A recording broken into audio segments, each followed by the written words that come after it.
Hey guys, welcome to our show, 184 Days Teaching Truths. I'm Carrie. I'm Christy, and today's guest is Dr. Mills. She is a former administrator at an elementary school, and so we're super glad to have you here today. Thanks for joining us. You're very welcome. Glad to be here. John, can we pull up picture 1 already, please? I think we need to get to know the real Dr. Mills. Yes, there she is, riding a horse. Was that a reading week incentive? Do you remember? It was. Yeah. Nevada Reading Week. Yeah. So if you have any, want to know what kind of principal admin she is, right there. Okay. Always down for a good time, but also knows her stuff. So be prepared for a very juicy show today. Thank you, John. Okay. So we need to start off with some funnies. I personally am not feeling very funny today. I have a cold, and we started SBAC, which is, state mandated testing. So I feel a little disheveled and out of it right now. So, but don't worry, those first graders, they're just fine. Oh, good. Okay, good. Good to know. They haven't suffered any SBAC injuries. Oh, lovely. Although we did get yelled at today For making noise. Yes. Did you breathe loudly? No, actually, we were singing a song, and the third grade teacher opens the door and he goes, "Miss Granching, we are taking the test." And I'm like, "Oh, sorry. It was like 10:30. I thought you were done." The test. The test. Yeah. Okay. Well, do you guys have anything funny you want to talk about to start us off? Well, of course. Okay, good. Of course. All right, Dr. Mills, you have some great stories in your pocket. Take one out. So I don't know if any of you can remember the days when the firemen used to actually come on our campuses and do the fire drill. And we had a few minutes to be able to clear the building.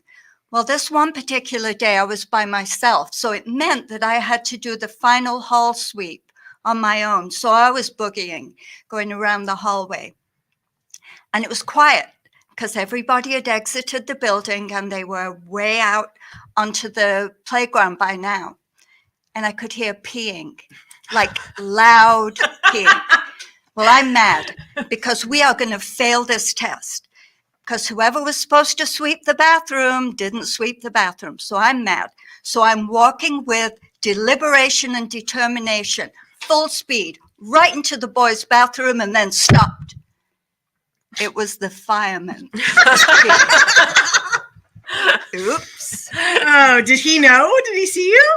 Well, I don't know because I was so shocked that I took off like a bullet. But at the end of the year, one of the teachers gave me a special award because we used to do funny awards at the end of the year. And I got the ICUP award. And you earned every last letter of that award. We're refraining any host jokes back here, by the way. Yes, yes. Were you wearing those ninja shoes? Because that was like a joke amongst a bunch of us that taught for Dr. Mills, that she has the quietest feet possible, and we swear she bought like special ninja shoes because you could never hear her coming. So were you wearing those ninja shoes? I probably was. I hope I was, so he didn't know it was me. That would be the best day ever to wear the ninja shoes. Oh my gosh, I would die of embarrassment. So I'm gonna piggyback off of that. Doesn't have anything to do with firemen, but does have something to do with one Dr. Mills. So she had acquired some large stuffed horses from Wells Fargo, and she had brought them to a staff meeting, and there were 2 of them. And she said, "We're going to name these horses, and I want you to be creative with how we use these horses." Well, it was my first year with her, and she just didn't really know the hijinks that I might get into with being creative. So, I got another first grade teacher to play along, if you will, with the horses. And we would take them and take photographs of the horses doing naughty things in the school, like going down the slide backwards.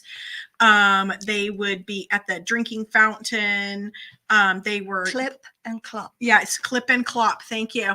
And so they would be doing all sorts of strange things. They were hanging out of the top of the sunroof of the other teacher's car. So one day she gets an idea And whenever she gets an idea, she pretty much always follows through. And so this teacher and I were called up to the front office, and we're like, well, that's kind of strange, but okay, so here we go. We walk up the hallway again, ninja shoes, because we didn't see her around the corner watching us walk up the hallway. So, we'd been horsing around for weeks, sending her photographs of the horses. And so she had one of our healthcare workers in the office had horses, and she had her pick up some real horse poop and put it inside of Ziploc baggies. And so she put the horse poop on our chairs. And when we came back, she wasn't there, but horse poop was, and we got pooped on. Yeah, we. Oh my gosh. Did you guys did you not notice when you sat on the bag wait, what's under me? No, thankfully it was in plain sight. The other teacher was mortified, and I was just busting a gut. I'm like, oh my gosh, it couldn't get any more funny. Payback is sweet. Yeah, so she definitely got us the real deal. So needless to say, that shenanigan didn't end there. That was just the very beginning of what happened with horsing around. Oh yes, Those the horses, gauntlet was on the floor. Oh yeah, those horses went traveling. They went on field trips. They had photographs of them playing pool, like with a cue stick. They were sunning themselves on the front lawn of my house during Christmas break. They had ribbons in their hair as though they were prizes. So yeah, it just went on and on and on. You better hope none of your students are watching this. Seriously. Right? Because wow, they would just never think that I would do such a thing. So they had a whole bucket list of adventures. Probably. They that did. They didn't even know that they wanted to have, but yet they had them. And then at the end of the year, we did a slideshow for her of all of the hijinks the horses did, Clip and Clop's adventures. Oh my gosh. And we told the story to the entire staff, most of which didn't even know that was going on. Sidebar, I think you should turn that into a children's book or perhaps a series and Yes. become millionaires. Mhm. It could happen. You know what? She's good at art. I could write the stories. Boom, done. Yeah, you heard it here, so don't steal their idea. It's not cool. It's already been trademarked, okay? That's right. Thank you. Copyright there. All right. See. So, that's delightful, but I think it's time to get serious now. We're now All right. 7 minutes and 22 seconds in. So, I'm timekeeper. Okay. So, I want to know, what's the real job of a principal? Well, the real job of a principal, I would say I can only find two reasons why we exist. I've tried to find a third, and I've not been able to do it. I've only been able to find two, and these are they. The first one is we are obstacle removers. And so it's really important that we get things out of the way so our teachers can do what they do best. And so we remove those obstacles that are in the way of teachers. It's critically important. And that in and of itself is a big, it covers many, many things. The second function is a cheerleader. That our teachers need to feel that what they do is making a difference, that they feel valued. You're building relationships, and we can go into that in a little bit more detail later on. But you are cheerleading them on. And that gives the energy and the motivation to do this very, very difficult job. Yeah. And so those are the two functions. And so I've never been able to think of a third reason, but they're super, super important in order to build your team and move your school forward. So let's talk about obstacles. What do you mean when you say obstacles? For people who maybe don't understand what that is, annoying things that get in our way of being awesome, but okay. Obviously you can't do anything illegal, right, and unethical. Right. You heard it here first. We're not illegal. But there's a lot of busy work out there. There's a lot of administrivia that teachers don't really need to be cumbered with. And other things teachers do besides teach. Yes. Yeah. And there's an awful lot. And so sometimes there's federal and state and district mandates that we can't dance around. But if you can play in the gray, let's play in the gray. And let's bend some of those rules and move some of those things off the plates of teachers. Because as administrators, generally, we are masters of putting things on the plate. And so let's be masters of taking things off the plate if we're going to put something on the plate. It's important. And one of the things that I feel strongly about is, while we're good at the to-do lists, let's start making the not to-do lists as well, so that teachers can do what they do best. They are masters in the classroom and building relationships with kids and instructional leaders in the classroom. And so as a principal, in order for us to be an instructional leader, we have to be very cognizant of everything that a teacher has to deal with on a day-to-day basis, so that we can minimize those things that, are administrivia, and let them teach. Right. Do the thing that we show up every day to do. Yes, John? That sounds like an incredibly awesome attitude. My question is, how prevalent is that amongst other administrators? So my hope, I can only speak for myself, but my hope is that it is prevalent, that we sign up to be administrators because we want to support teachers, not rule over them. And that in order to do that, we have to lead from the bottom up, not from the top down. And so it's what I call servant leadership. And so there isn't a job that I wouldn't do that I expect other people to do. And so there's a lot of research out there about building relationships with teachers. So my hope that attitude is prevalent amongst my colleagues, both here in Clark County and beyond, because it's the right thing to do. And it's a decent thing to do, that our teachers have so much on their plates, and it's getting worse. And something to think about, every profession known to man is on the shoulders of a teacher. That's how important this job is as a teacher.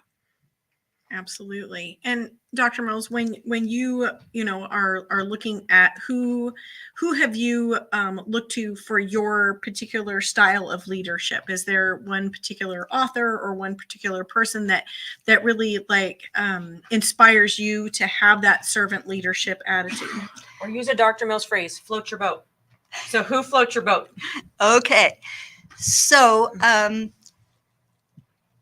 Douglas Reeves is my guru. And he's actually worked in Clark County as a consultant several years ago as well. So many of you out there may know who I'm talking about. Douglas Reeves is a colleague and personal friend of the late Rick DeFore, the guru of professional learning communities, who was very impactful in my life. But I love Doug Reeves, and his most recent book that he wrote, I've been retired now 18 months or so he may have written another one that I don't know about. Deep Change Leadership was very impactful for me. And one of the things that he talks about is that it's not about the programs out there. And unfortunately, we seem to be driven by programs. And he's a real advocate. It's not about the program, it's about the practices that we use. You can give anybody a program and they don't know what to do with it, so it sits on the shelf. But the practices that teachers use to engage and instruct kids are critically important. And that's one of the things that he advocates that I love. Another thing that he talks about that's super, super important is that we take things off the plates of teachers. And we've just shared that as well. But he talks about relationships, and he talks about we focus too much on so many things that nothing gets done. But we cannot risk losing the professional and productive, positive relationships that we have with each other. And why do you think it is that a lot of principals end up putting that kind of on the back burner more often than not? What would be a cause of why they wouldn't be able to make time for those personal relationships with teachers? I think what you started off in your introduction when you were sharing about SBAC, standardized assessments, Doug Reeves and many of the gurus in education question the validity of standardized assessments in elementary school in particular, and even goes so far as to say middle school as well. Why? It hurts kids, it hurts teachers. And for what? That it's more an indicator of socioeconomic status than it is on academic achievement, because we don't have an achievement gap. We have an opportunity gap. And our less fortunate kids very often, they don't have the same opportunities. Therefore, standardized assessments are inherently unfair. And so I think the pressure, though, because that is out of our control right now, we have to do it, and do it with a smile and be as positive as we can. But that's one of those reasons why those things that really educate kids, like the STEM disciplines, like the arts, the fine arts, things that they're going to use when they actually leave school, end up ironically going on the back burner. So, and plus the pressures on teachers to up the test scores all the time in an inherently unfair situation is not okay. And it feels like that is always that finish line is always moving. Like just when you feel like, oh, we're going to reach it. Oh, no, now we're going to move it. And now we're going to move it. And then as a teacher teaching any, those kind of testing grades, it does feel like we lose our creativity and our fun. And then I know one of your favorite sayings was a soft landing. Well, standardized testing is not a soft landing, it feels like, right? And so that you have no option but to find a way to succeed. But don't you come to school to learn how to be somewhat a human being, right? A student, be creative, make mistakes, get messy. Well, guess what? We don't have time for all that sometimes. We got to get down to business. And so maybe sometimes newer admin might be so overwhelmed with that to-do list and the compliance. And we have to do this because the state says this and the district says this and the government, federal government says this, and they're not able to go, okay, what is the most important thing here? How can we do one thing, but it actually covers two things instead? And so teachers and admin are just running around, right? All stressed out. And then you say the S word, SBAC. And then we have angry teachers opening doors telling us to be quiet and stop singing songs. Sorry. Ugh. I'm sorry. I'm so sorry. We were singing a song about cows too. It was In quite school, fun. which is a place for children. How dare you? But and I want to point out that it's not like the tests last for like one day. We're talking about a whole season of testing. Like it's fall, winter, spring testing, then summer. There's a fifth season. It's called testing season, and it lasts for approximately a month. And these kids get tested several days a week in math and reading on multiple tests. So it's not just the state test, then you have the district mandated test. So you have these back-to-back assessments where kids, all that they're doing is testing for 2 hours a day. And their brains are done by the time they're done testing. I mean, if you were to take some of these tests, they're very challenging. And so they're exhausted mentally, and that really takes a toll on them to be able to learn the rest of the day, right? So we're not talking about just 2 hours they're missing out on, but many times teachers really struggle to get them to learn past that time because they're exhausted mentally. And I found that formative assessments are super important. Formative assessments that are close to the kids, that give teachers information that's actionable, that they can use on. A summative assessment is like an autopsy. It's it's over with. It's dead. You can't do anything about it. And that You know? is what that test that you're taking there. See your Yes. scores in September, kids. Right? Okay, John, did you have something? Yes, I'm sure everybody watching has the same question for Dr. Mills that I do. Are you going to be running for the school board? Oh, That was a serious question. Let's put her on the That was spot. not a joke. I'm a grandma. So That's my job right now. all the more reason. Yeah, Oh. something to put in the back of your mind. Talk. But what I've found, though, you know, in my journey through education, is that we do not do our best work under stress. Mm-mm. We just don't. And brain research backs that up, that the minute you're so anxious, your brain shuts down, no learning takes place. And that's same for the teacher, the same for the student, same for the admin. No learning takes place when you are under so much stress that you can't perform. You go to what they call paralysis, right? And so that is not what we want. We want kids to be engaged and motivated, inspired, and love learning. And so, you know, that's why I love STEM so much, is because it does that for kids. Plus, it has a purpose in the real world when they leave school. It's the way of the future. It is. I want to reach out to Lisa. Thank you for your comments, Lisa. Yes, there's a lot of the content that's on these tests. You know, there's a month of school left after they take the test, and they're expected to know all that content that we haven't taught yet. And then they take the test, and then we teach the content. So it's kind of, many times it's backwards, right? You're testing kids before they're even taught some of the material. And so does that impact the way teachers look at curriculum? You bet. You know, I definitely have looked at my curriculum and said, what do they need to know before they take this test coming up? And even first graders take the district test. And so that is 2 days for reading and 2 days for math. And they test for about 45 minutes each session.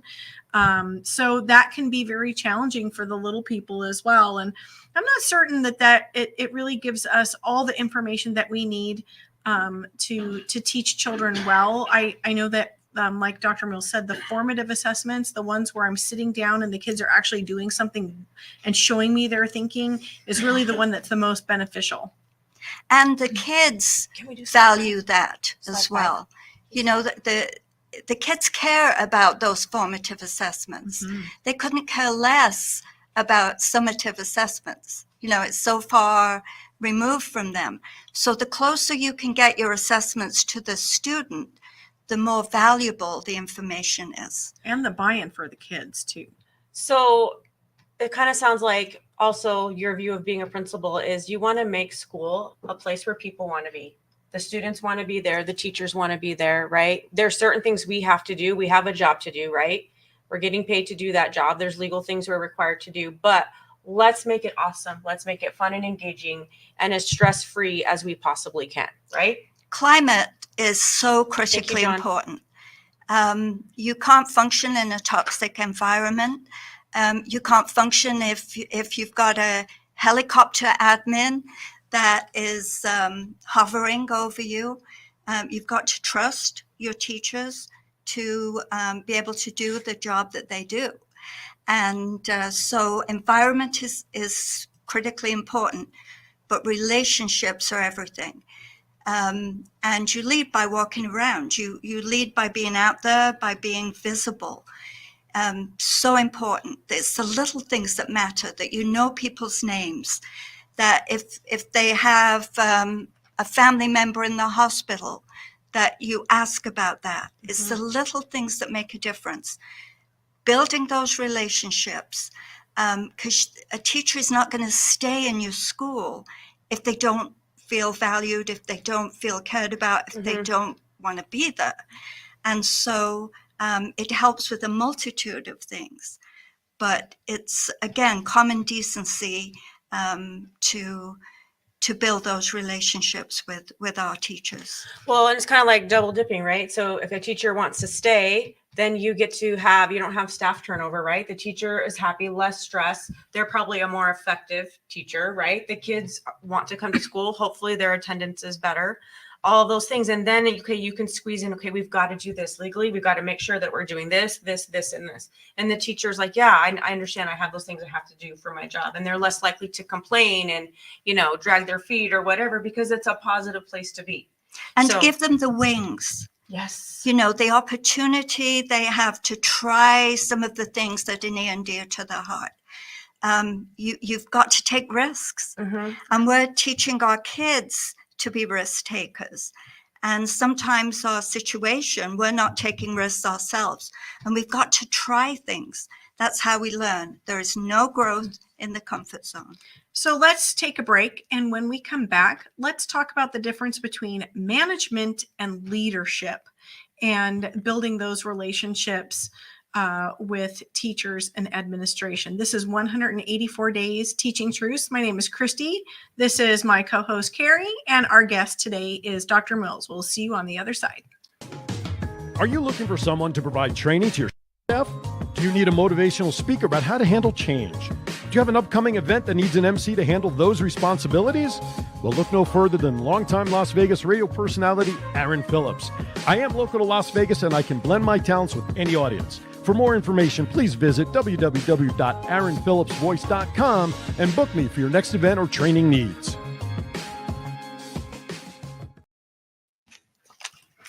Welcome back to 184 Days Teaching Truths. I'm Christy.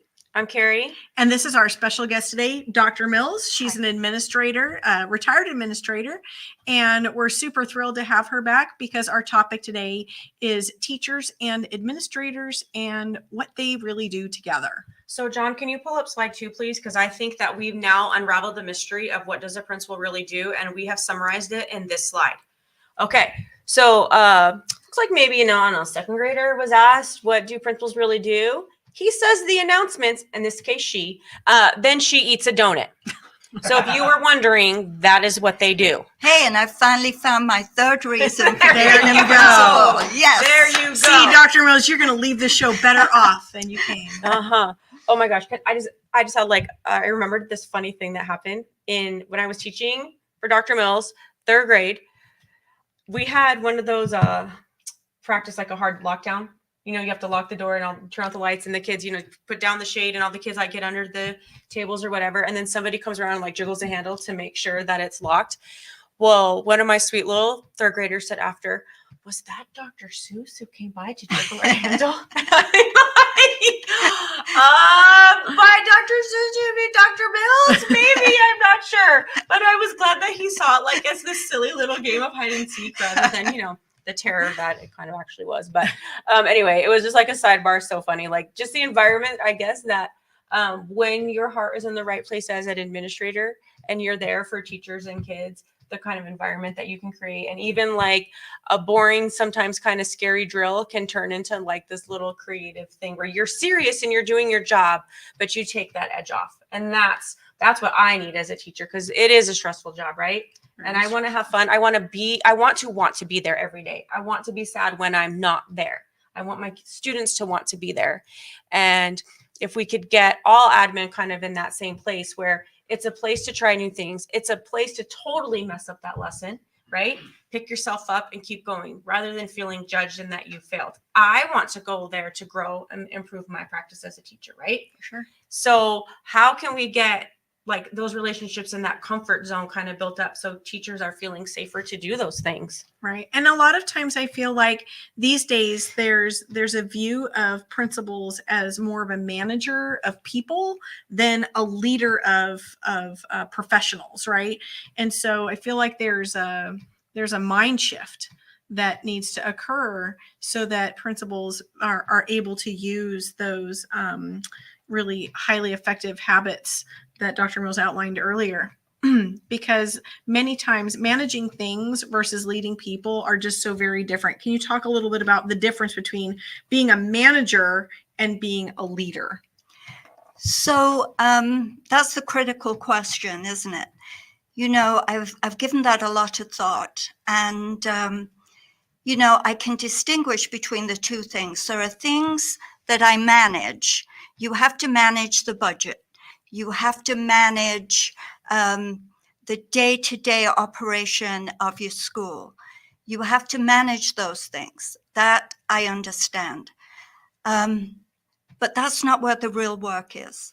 So you manage things, you know, that I differentiated you. I manage the things, and as much as possible, I would do that work outside of school hours. Now, I'm not advocating out there that, you know, administrators should only work after school and blah, blah, blah. I get that you have lives and things like that. But what was important to me is that during the day that I was actually interacting with teachers and interacting with students. And that a lot of that paperwork, the things that you have to manage, I would do outside of bell time. Because you can't build relationships that way. You can't develop your climate that way. And so it really is important that we get a handle on focusing and making the priority leadership, educational leadership, where you serve as a supportive role to move those obstacles out of the way of teachers so that you can let them do the amazing things that they do in the classroom. You serve as coach, but you're not going to improve practices through the evaluation process. You're not. Don't You're even going to get me do started. it. You are going to do it through feedback That's true. and conversations. Mhm. That's what changes. Because if you force somebody to change, they're going to be of the same opinion. Yeah. You've got to inspire change. You've got to see the difference. That's what educational leadership is. It is inspiring teachers to be the best they can be and to be humble enough to know you don't have the monopoly on all the information and all knowledge. Mhm. You learn so much. Case in point, every week we would get together and Christy would do the RTI meetings with teachers, and I would learn. I learned so much about Tier 2. I learned so much about how to support. I learned so much about how to use those formative assessments effectively to help plug those holes. And so you have to be humble enough to say, I don't know this. I want to know it. Mhm. And the only way that I can learn as a principal was to sit side by side with my amazing teachers and learn from them.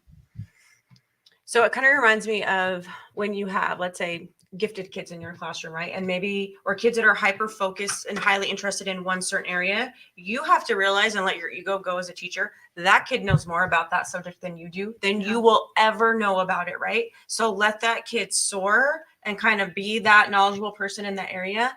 And it would be nice if admin would say, hey, you know what? We have amazingly talented teachers in different areas. So let's let them soar and teach other people about those areas and kind of sit back, right? And let them do their thing, because we also learn a lot from each other when we get the time to talk or observe or whatever.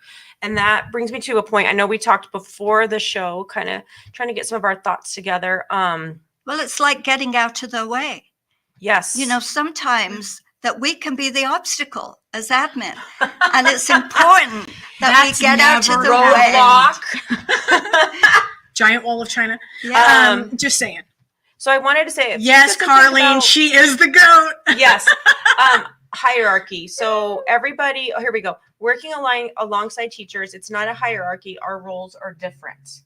That was something that I felt like as a school, like there was a time we all really embraced that, right? Everybody was really respectful of the different jobs that everybody had. Do you want to talk about that a little? Yes, it brings me back to when I went through leadership years ago while I was still a teacher and I was an aspiring administrator. Going through leadership, we had an amazing lady called Kate Kinley, and some of you may remember Kate. And right near the end, she was asking, what were our concerns, blah, blah, blah, right? And there was a theme running through everybody. Oh, am I going to miss the kids? I love the kids. I don't know whether I want to do this because I love the kids. And Kate just pounded on the table. I won't do that here because I've been told not to pound on the table. But Kate pounded on the table and she said, well, you better love your teachers. And that's when I started to make the shift in my head that, okay, kids are still going to be there. And I'm, as a site administrator, you're still going to get your kid fix. You're still going to be working with kids. But you better love your teachers. And you better realize, Mills, that now your focus is going to shift so that they can be the best they can be, so that they can be the best teacher they can be for the kids. For sure. And I will say that, working under Dr. Mills, and I've worked under several principals, but it was just such a different style of leadership. Mhm. And what I've noticed now that you've retired and I no longer work for you, with you, that was one of the things that you used to say. You don't work for me, you work with me. I will never forget that. But one of the things that I notice is just that the community that we had of teachers, like we all just believed in the same thing that you were saying, like that we all have those different roles, but we all have equally important roles and value within the school, and we would support each other in that. And I'm just noticing like it varies at the school level, like what kind of support you get from each other. And it's been pointed out to both myself and some other colleagues that went with me to our new school that it's been noticed that we do that we support each other, that we just take care of things. It's just not the way that we do business about taking care of each other as educators. It was just so natural and seamless for us. Mhm. And that wasn't necessarily the culture and climate of the school at the time. So it's been recognized and noticed that that lives on in the teachers that you impacted, right? And that's happening at other schools now. And they're looking at those teachers as leaders as well, because they like to see what happens with teachers who view the job not as a hierarchy, but as a support for each other. And so I think that's been a really important kind of like thing that you learn afterwards. So I have two thoughts about that. I do remember multiple times Dr. Mills saying, love my kids, whatever it is, love my kids. Then I forgot the other thing that I was going to say about it. But anyway, but when you feel like you are valued as a teacher, your input matters. Oh, here's the other thing. My first year there, right? She didn't know me.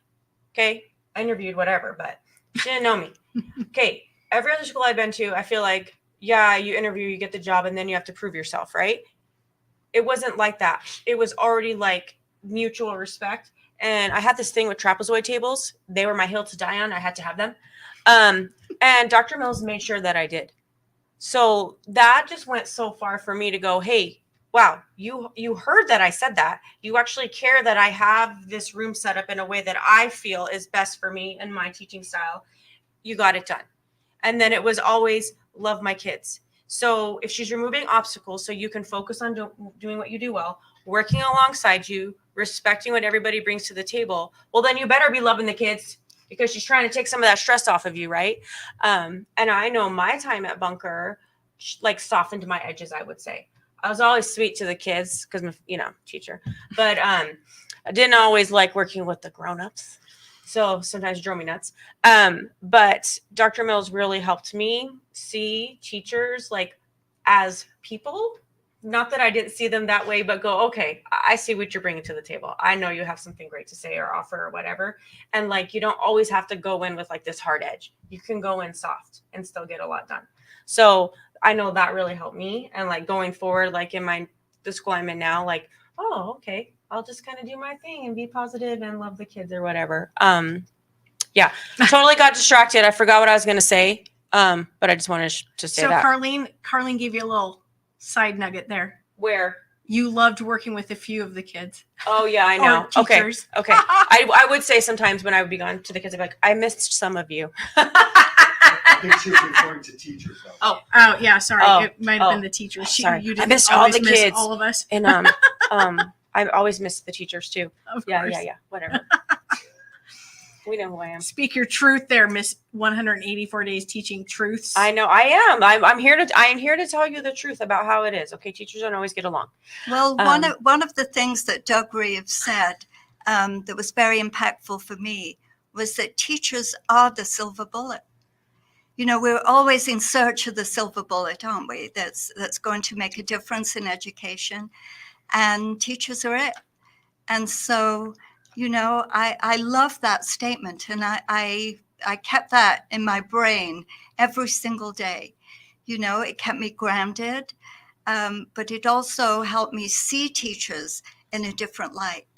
You know, they'll rise to the level of expectation that you have for them. And if they are the silver bullet, then you have to do everything you can to make sure that they can be the very best teachers for our kids. I've never met a teacher yet that signed up to say, I want to do this job to hurt kids. No. Teachers inherently want to make a difference. Mhm. And Of course, you also never heard them say, I'm in it for the money. no, So don't worry. There's two things teachers don't say, and those are the two things. they'd be very disappointed. Oh, I'm sorry. There are three things. I don't need to go to the bathroom. They never say that. Yeah, Right. never. Pretty Even much if you never. think you need to go. Right. Yeah. Just make sure. And I think it's interesting to note that there was a big meta-analysis research study done about why people leave their jobs. It wasn't necessarily just targeting teachers, it was targeting multiple professions. But the number one, you know, you think, oh, well, they leave their job for a better pay, or they leave their job for whatever reason. Number one, that they feel value. Yeah. We're born to make a difference, and Right. teachers make the most difference because they're affecting the lives of children. And it's definitely the number one reason why teachers leave a school and maybe go to another school is, you know, they need to feel that they're valued for the talents that they bring to the table, right? And if they're not utilized or underutilized and they don't feel like they're making that difference, they may look elsewhere to find that spot where they feel like they're going to make that impact for sure. Well, and I think for us, we're lucky because we're in a larger district, right? But I do think about the teachers that are in smaller districts and like they don't have a lot of options. And then what do you do in that situation if you are feeling like people don't call you by your right last name? Hi, here, right here, this year. Or people don't see what it is that you have to offer, or even if you're giving feedback and it can, for some reason, you know, people get like kind of bristly about it or whatever, and it wasn't meant as a negative thing. It was like, hey, how can we make this better? Like, where do you go from there? Teachers in a smaller district, Yeah. do they just leave the profession altogether? Do they just get miserable, stick it out? Like, I just don't know. That's a great question. And boy, wouldn't it be great to hear from some teachers who teach in rural areas. What do you do when you have a situation where you're feeling that you're not valued for what you bring, Mhm. and you're stuck, right? You only have one or two options, or maybe just one, and that's all you have. I know when I first started teaching, I taught in a school district of 8 schools, and so they had very little teacher movement within the district. And if you moved schools in that district, the first thing the teachers would do, they'd come up to the teacher and they'd say, why did you move schools? What happened? Like it was almost an accusatory thing. Like you didn't do that unless something bad happened.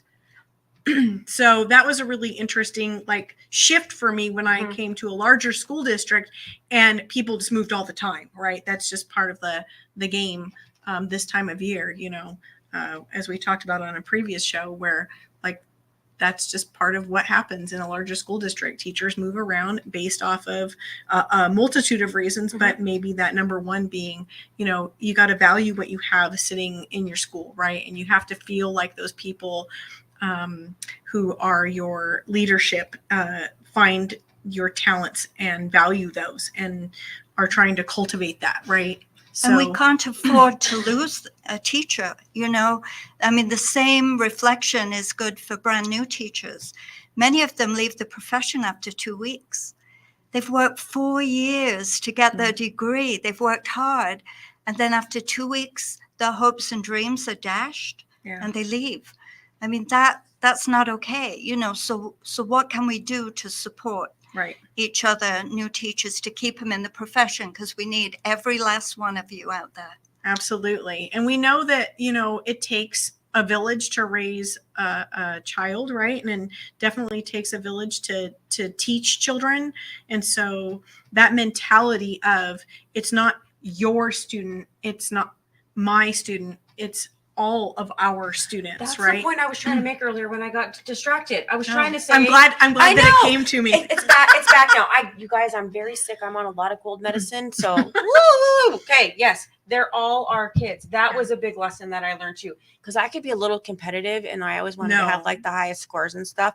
And then, you know, a few years at, you know, this school, I was like, oh, we all matter. Okay, I'm good with that too.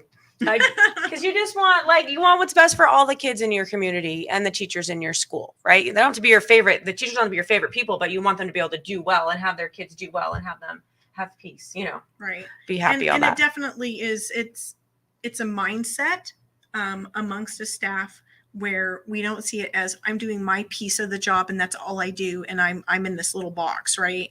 Mm-hmm. Because the school as a whole needs the talent of all, right? We all bring something different to the table. And that's one of the benefits of being able to be an administrator, is that you get to hire like the rainbow of teachers, right? Lots of different talent. And you look at it from that perspective of, you get that global whole building view. Whereas teachers, we have the four walls of our classroom view, right? Mm-hmm. And it's such a different perspective. And administrators, when they're hiring teachers, I'm sure that you're looking for that variety. Talk a little bit about that. When you're looking for those teachers that you want to have in your building, how do you put together a unique and cohesive staff? So I'd like to preface the answer to that with none of us are smarter than all of us.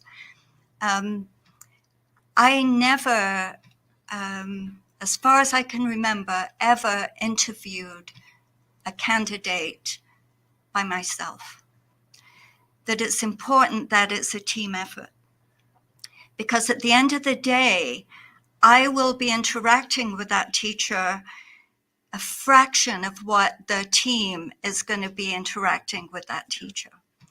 And so it's critically important that we make that decision together, because we are looking at the candidate through different lenses as well.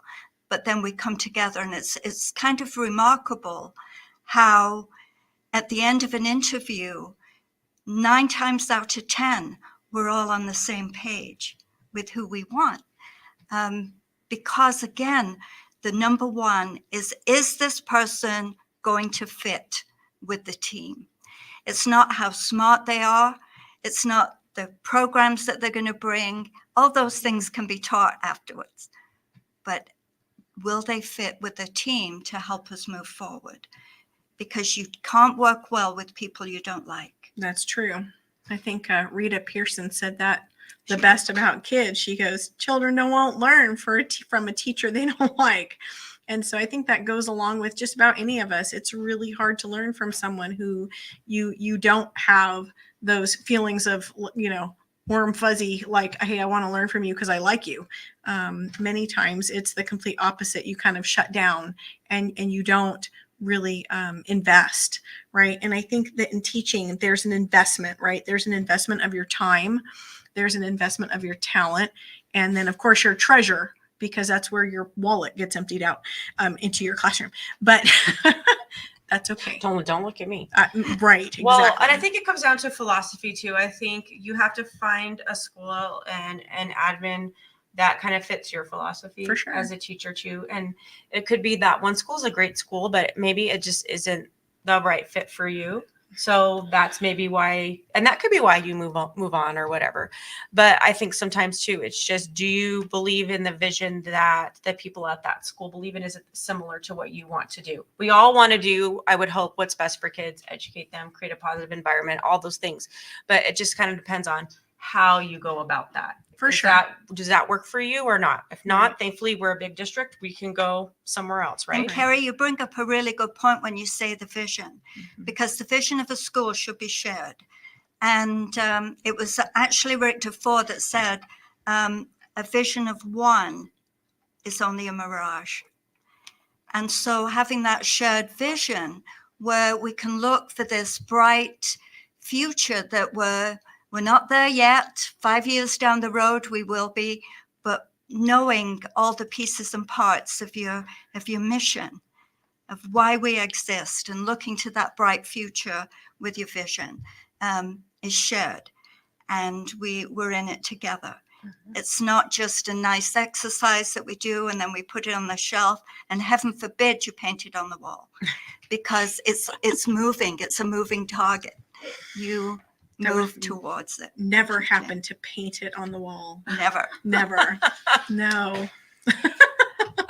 Okay, so I have some funny slides here. Hold on. Do we want to talk serious or do we want to talk funny?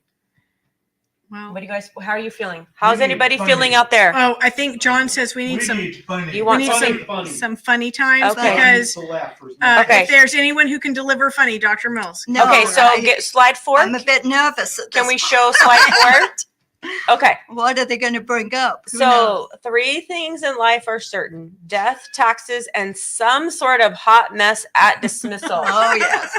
So I know we have some teacher friends watching right now. Do you have a hot mess that you would like to chat about? Go ahead and should you call us? Could you call us?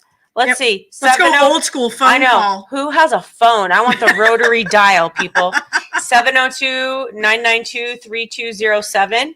Or you can just put it in the chat. The first one that came to mind, I probably don't want to talk about. It was actually a little scary. So no pressure on you guys while I come up with something that's not scary. Do you have any hot mess that you would like to talk about at dismissal?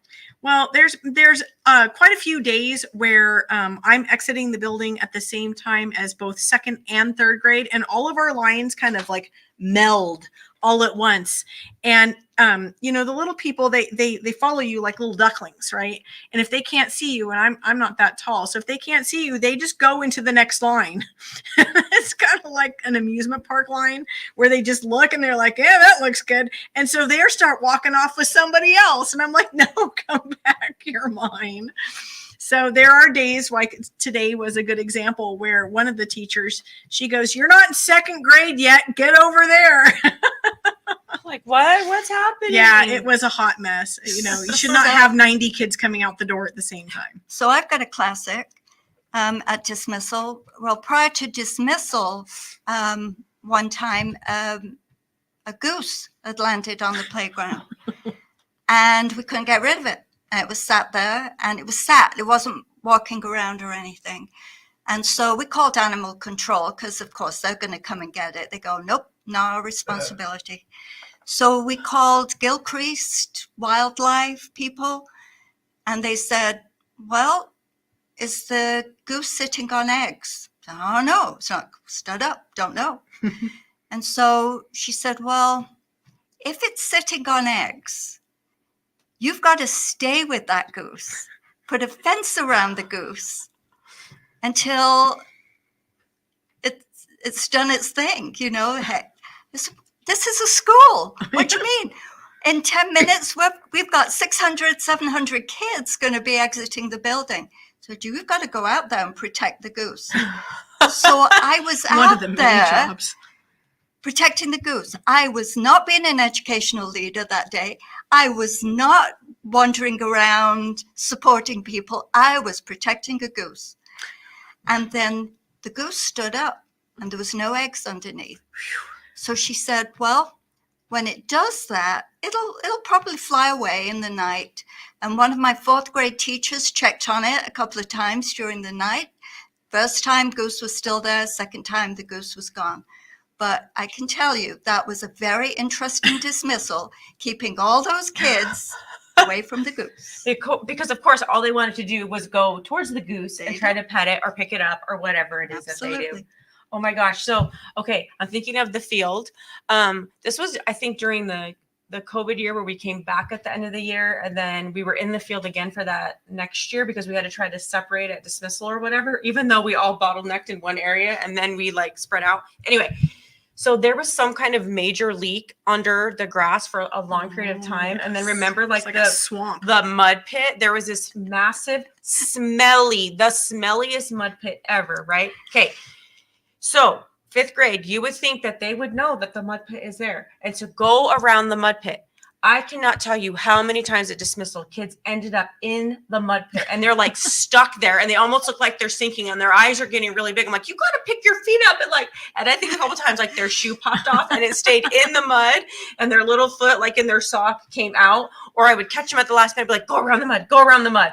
And then the look on their parents' face at the gate when they see their child like in this super sticky, dark brown smelly mud, they're just like, oh, and I'm like, I'm sorry, I tried to have them go around, but there's so many kids, it's happening so fast. That was incredibly stressful. Oh my gosh. And I'm sorry, Carlene, your shoes bit the dust on that one. Yeah, she knows exactly what I'm talking about right there. Yeah, that was her rough. bright white shoes. Oof. That's why you gotta wear those Crocs, were girl. tragic, Yeah, they were lost in the she mud. is a shoe person, so she's not over it. Clearly, you And gotta Lisa wear hit Crocs. the mud more than once.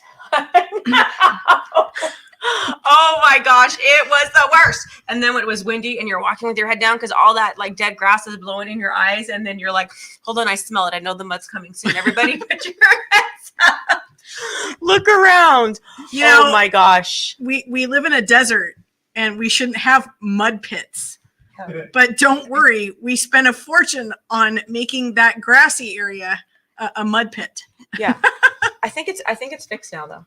I believe it is because the grass doesn't look like grass anymore. Yeah. It looks more like hay. Yeah, I think we're good. I do remember though, one time the first day of school, I think it was last year. Do you remember the little kitten that ran across like all of the lines? Like it was our first day of school. We're all heading in, and it was 5th grade heading into this area, and this little kitten went like running by, and all the kids were like, oh. And then it was our new principal at the time, went running after it. I'm like, oh, that's what people go to school about and dream about, chasing cats around on the first day of school and protecting geese. That's why you go to school for all that time. So you can chase these animals around at dismissal and arrival. I don't know how many stray dogs we had to corral from time to time. There was a few. Yeah. Yeah, I was going to say, I think they were in the courtyard a couple of times. Yeah. Yeah. So, I mean, principal's job is really never done. Especially when it comes to like everything but being the principal. There could be a whole show on like, how we did everything teachers do besides teach. Yeah. Well, you guys could have a show on everything principals do that has nothing to do with being an actual principal. Right. And I believe like protection of geese and, corralling animals is one of them. Uh-huh. For sure. No Okay. doubt. So we are, I think we're about done for now. I do want to end with a special picture of our guest. John, can we put up slide 3? Yeah, this one's not to be missed. Yeah, we don't want this one to pass us by. Oh, there we go. Oh dear. See, because if you're an administrator and you don't have fun, you're just missing out. Yeah. Talk about building relationships. They were like those two admin right there, most famous people that week at school. Every kid wanted to pose with them, get a picture with them. So if you're thinking of becoming an administrator, hello, you get to ride a horse. You get to dress up in inflatable costumes. You get to corral geese and mud and kittens. I mean, it's everything that you dreamed of. You should really consider going into admin, I think. Look at those celebrities right there. I Right. couldn't get through the door. Yeah. That was amazing. Yeah. Oh my gosh. Good Some thing you're in the people it's a shade. I bet it was hot challenge. too. Yeah. No doubt. All right. Well, thank you for joining us. 184 days in prison. I mean, teaching truths. That's how many days we have in our contract. Did I say prison out loud? I'm sorry. That's okay. We're almost free because it's almost summer. Yeah, we have 20 something days left. Mhm. The something is like a number that we probably shouldn't tell the children. That's why we're not going to say it. It's the best job you'll ever love. That's Mhm. right. And we do love our jobs, despite the fact that there are times where we might be in a mud pit, Yep. or wreck our shoes or, chasing animals. So, Oh, horse poop. Yep. or horse poop that your administrator lovingly puts on your chair when you're not looking. See all the fun you're missing if you don't go into education. I'm sorry. Hello, go to school, become a teacher. That's right, because you know what? Teachers have a lot of fun with really fun administrators who do wacky things. And so it's been such a blessing to have you here today, Dr. Mills. We enjoyed having you as our special guest. We hope that you'll come back for another topic. But as far as us, 184 days teaching truths, I'm Christy. I'm Carrie. And we thank you again, Dr. Mills. And Thank you. school is out. You go.